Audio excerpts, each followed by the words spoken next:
Hi, I'm Maya and welcome back to my channel. Recently, there has been a lot of discourse in the K-pop community around cultural appropriation and inappropriate concepts regarding minors. And while I tend to keep my channel very positive, only talking about things that I like, I really wanted to talk about this from a business perspective to kind of think of why companies do these things. And when I say these things, I mean what I'm almost certain that these are, which is publicity stunts.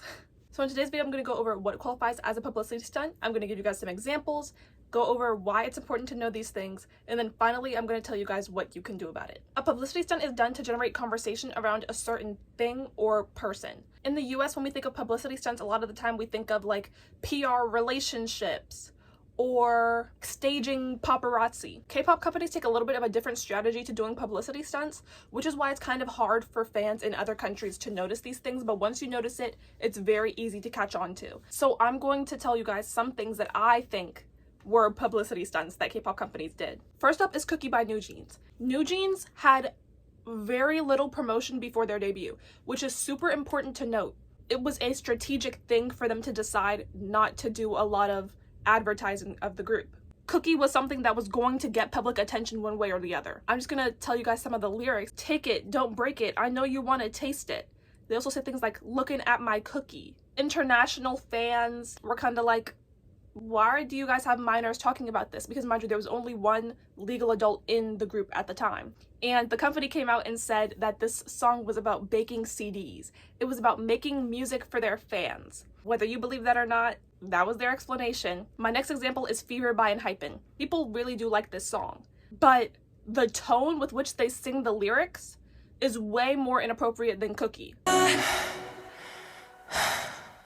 Don't stop. And then also the dance, like they're touching all up on their necks.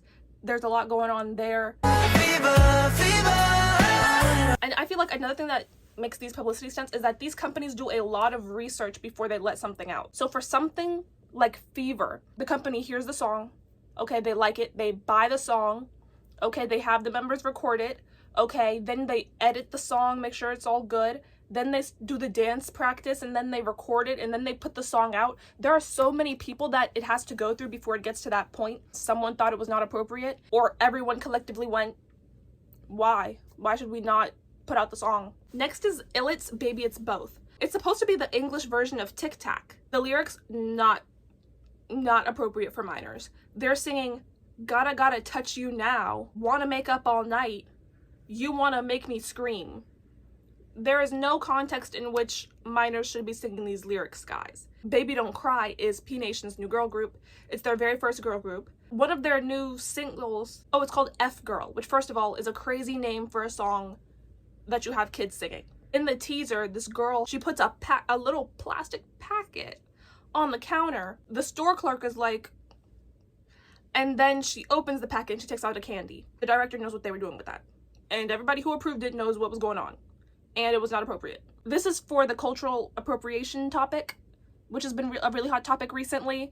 I could use 1,000 examples for this, but I'm just going to use the biggest one, which is Tarzan, who is a member of All Day Project, and for some reason he's wearing cornrows, he wants to have a chain on, he's got grills in his mouth. It's just so over the top and performative. This was a calculated move by the styling team, the marketing team, like all of them came together and decided that this is what they wanted to move forward with. They have to be able to sell an image, right? So this is something that they can sell. This is what they wanted to do. This was approved by so many people. This was crafted for him. Don't forget to like and subscribe. Unlike 97% of my viewers, this will make sure that my videos get recommended to you more often. It'll also recommend my video to more people. Now, I want to make sure that you guys know the difference between a publicity stunt and a bad decision. So for example, Karina from aespa posted a picture during the Korean election season where she was wearing a red jacket, the number 2, and she had a red emoji in the caption. All of these things are signs that she's supporting a certain candidate during the election. And this was very controversial because K-pop idols generally avoid holding up numbers or wearing these certain colors during the election cycle. My second example of this is Junhan from Extraordinary Heroes, where he wrote on Bubble, which is a messaging app between idols and fans. So the idol responds to everyone, but the fans only talk directly to the idol. And what he said was that Black people have extra cells in their ears which is why we're so good at making music.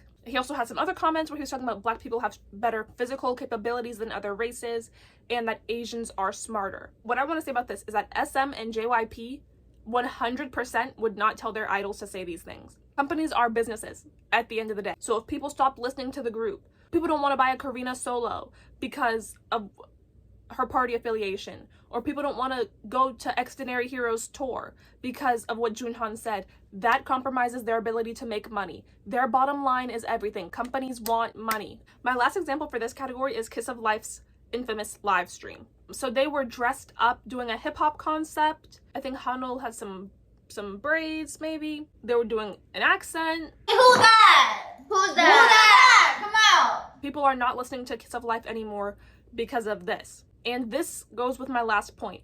If the company knew that fans would have a strong reaction and boycott the group, they would 100% have told them not to do the live stream. There is no way in my mind that they would greenlight this if this is the reaction that they predicted. Now that we've gone over what is and isn't a publicity stunt, let's talk about why companies do them. In any decision a company makes, they're always going to weigh the risk versus the reward. These publicity stunts generally are low risk, high reward. That is a good decision to make for a company. Publicity stunts are also super cheap, especially the way that K-pop companies do them. You do one thing and people talk about it for an entire week, and that's a week longer than they were talking about you before.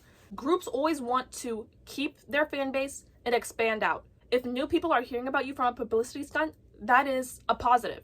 There's also no long-term harm for most groups when they do these publicity stunts, because most people who care will forget with time, and the people who don't care don't make a difference because they were never impacted in the first place. We're going to break down some numbers with these controversies.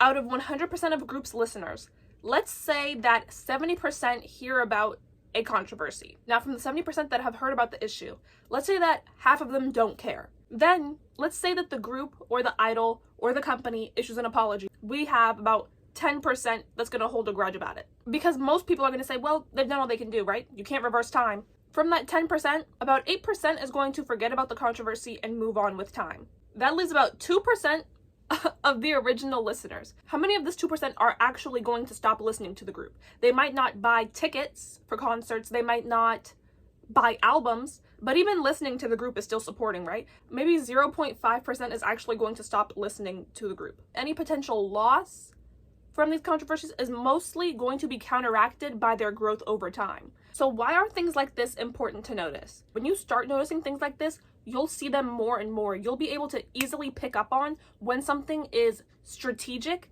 versus when something is an accident or something is just like poor planning on the company's part. You'll also be a smarter consumer and think more about the content you support. Do you want to support a group that has ideals that you don't align with? We're now on to the final part of the video. What can you personally, do about this issue? Number one, don't support comebacks that you don't agree with. Don't buy the album, don't stream the music. Where you put your time is where you put your money. That makes a difference. Number two, think critically about if something was done to upset the audience in terms of determining if something is a publicity stunt or if it is a coincidence, right? And number three, research these controversies on your own. I personally know so many instances where something small happened, but people spun it into something bigger because they were going off of what other people said on Twitter, or they were just watching TikTok summarizing the issue instead of actually researching and going back to the original source themselves. That's it for today's video. I hope you guys liked it. It was a little different from what I normally do.